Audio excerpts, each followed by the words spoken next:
کچھ جوانوں کی طرف سے سوال، اور یہ شاید باقی جوانوں کے ذہنوں میں بھی ہو، کہ وہ دل جو گمراہ کرتا ہے، جو نادان ہے، اس دل کی باتیں یہاں کیوں کی جا رہی ہے؟ تو عرض یہ ہے کہ دل گمراہ کرتا ہے، اس میں کوئی شک نہیں ہے، لیکن دل کس کو گمراہ کرتا ہے اس کو سمجھنے کی ضرورت ہے۔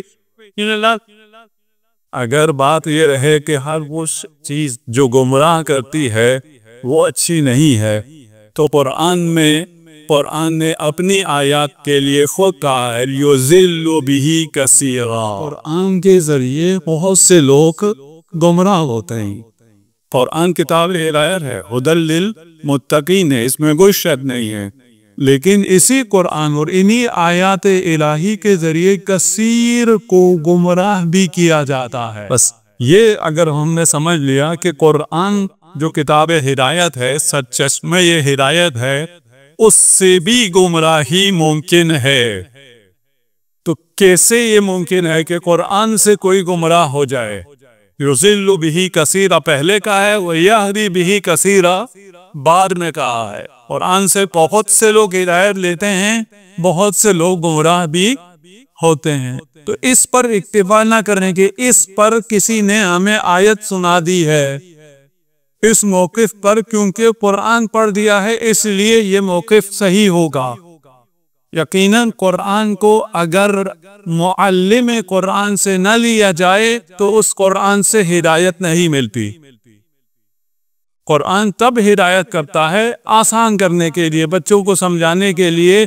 قرآن سمندر کی طرح ہے، سمندر سے ہدایت ملتی ہے، حیات ملتی ہے، زندگی ملتی ہے۔ آپ کی زندگی کا سارا دار و مدار سمندر پر ہے، لیکن خالی سمندر سے نہیں ہے، سمندر کے ساتھ سورج بھی جاری ہے۔ سمندر میں جتنی لائف ہے وہ لائٹ زون میں، سن لائٹ زون، اس کا 3 کلومیٹر کا جو فاصلہ ہے اس میں زندگی ہے، اس کے بعد زندگی نہیں ہے۔ یہی سمندر آپ کے لیے زندگی نہیں ہے، آپ کے لیے حیات نہیں ہے اگر سمندر کے ساتھ سورج نہ ہو۔ سورج ہوگا تو سمندر سے آپ کو نجات ملے گی، سمندر سے آپ کو حیات ملے گی، سمندر سے آپ کو بارش ملے گی، سمندر سے آپ کو باران ملے گا، سمندر سے آپ کے دریا چلیں گے۔ اس کے لیے سمندر کے ساتھ سورج کا ہونا ضروری ہے۔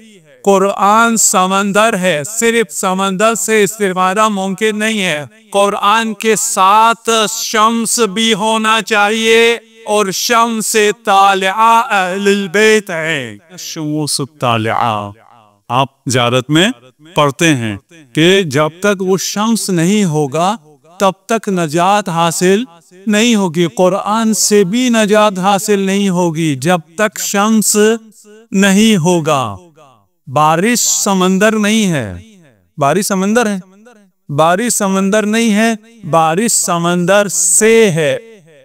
اگر میرا جملہ آپ تک پہنچا ہو، بارش اور یہ سارا پانی جو آپ تک پہنچتا ہے یہ سمندر نہیں ہے، لیکن یہ سمندر سے ہے، سمندر سے یہ خیرات آپ تک آفتاب کے ذریعے پہنچتا ہے۔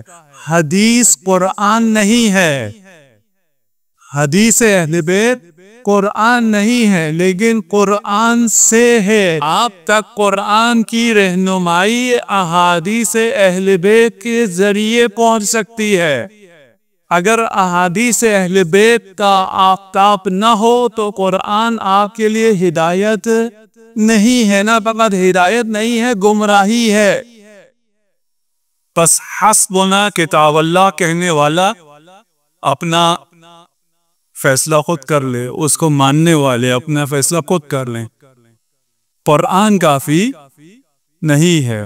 اگر قرآن کافی ہوتا تو رسول نہ فرماتے انی تارکم فیکم الثقلین کتاب اللہ و عطرتی اہل بیت کی۔ صلوات پڑھ دیجئے محمد وآلہ۔ تو یہ سب مانتے ہیں نا کہ قرآن اکیلا کافی نہیں ہے، قرآن و عطرت ہم کہتے ہیں، قرآن و سنت مشہور ہے۔ اگر آپ دیکھیں تھوڑا پہلے چلے جائیں تو قرآن و اطرت ہی تھا، قرآن و سنت کی شہرت بھی نہیں تھی۔ اب اگر دیکھیں تو جو بھی نقل کرتا ہے وہ یہی نقل کرتا ہوا سنائی دیتا ہے کہ ثقلین ہے، اور وہ ثقلین کتاب اور سنت ہے۔ میں چیلنج کرتا ہوں تمام علماء اہل سنت کو، کوئی ایک صحیح روایت دکھا دیں جہاں نبی نے قرآن اور سنت کہا ہو۔ ہماری کتابوں کی بات نہیں کر رہا، ہمارے مقصد کی حقانیت پر دلیل یہ ہے کہ ہم اپنے ہر موقع پر ان کی کتابوں سے دلیل رکھتے ہیں۔ ہم جو کہتے ہیں کہ کتاب کافی نہیں ہے، کتاب کے ساتھ اطرت چاہیے، تو کتاب کے ساتھ اطرت ہماری حدیث میں بھی ہے، ہمارے بھائیوں کی احادیث میں متواتر ہیں، جو اس تواتر کو سمجھتے ہوں، جن تک یہ آواز پہنچ رہی ہو۔ اس متواتر ہونے کا مطلب یہ ہے کہ جو اس صحیح اور ثابت شدہ متواتر حدیث کا جان بوجھ کا انکار کرے وہ دائرے اسلام سے خارج ہو جاتا ہے۔ جو بیچارے نہیں جانتے اور وہ کہہ رہے ہیں کہ کتاب اللہ اور سنتی، بیچاروں پتہ ہی نہیں ہے، آج کل سرچ کر سکتے ہیں، سرچ کر لیں کتاب اللہ اور سنتی، آپ کے کسی مسند سے، آپ کی کسی روایت میں، آپ کی کسی صحیح میں، آپ کی کسی سنن میں نکلتا یا نہیں نکلتا۔ اور اس کے بعد کتاب اللہ ہوا، اطرتی کو سرچ کر لیں، دیکھیں ہماری ساری کتابوں میں بھی نکلے گا، آپ کی ساری کتابوں میں نکلے گا، صلاح پڑھ محمد و آل محمد۔ قرآن کی آیت ہے ان فی ذالک لذکری لمن لہ القلب، موضوع قلب ہے، ذکر قرآن ہے، نصیحت ذکر قرآن ہے۔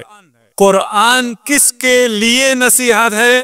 لمن لہ قلب، جو دل رکھتا ہے اس کے لیے قرآن نصیحت ہے، جو دل نہیں رکھتا اس کے لیے قرآن نصیحت بھی نہیں ہے۔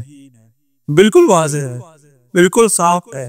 یہ دل کتنا اہم ہے۔ ہدایت چاہیے قرآن سے، اگر ہدایت چاہیے تو آپ کو دل والا ہونا ہوگا۔ اگر دل نہیں ہے، خالی زبان ذکر ہے لیکن دل میں کوئی محبت نہیں ہے، تو دل نہ رکھنے والا، دل رکھنے والا دل میں محبت رکھتا ہے۔ یہ نہیں ہو سکتا دل ہو اور اس میں محبت نہ ہو۔ لمن کان لہ قلب، جو دل رکھتا ہے اس کے لیے قرآن نصیحت ہے۔ محمد ابن حنفیہ کہتے ہیں میں نے اپنے بابا کو بارہا کہتے سنا کہ قرآن نے جو کہا ہے کان لمن قلب، اس قلب سے مراد میں علی ابن ابی طالب ہوں۔ اس حدیث کے ساتھ اگر میں ترجمہ کروں، قرآن نصیحت ہے علی والوں کے لیے، اس قلب سے مراد علی ہے۔ قرآن کس کے لیے نصیحت ہے؟ قرآن کس کے لیے ہدایت ہے؟ قرآن کس کے لیے امام ہے؟ قرآن کسے نجات دے گی؟ جو علی والا ہوگا۔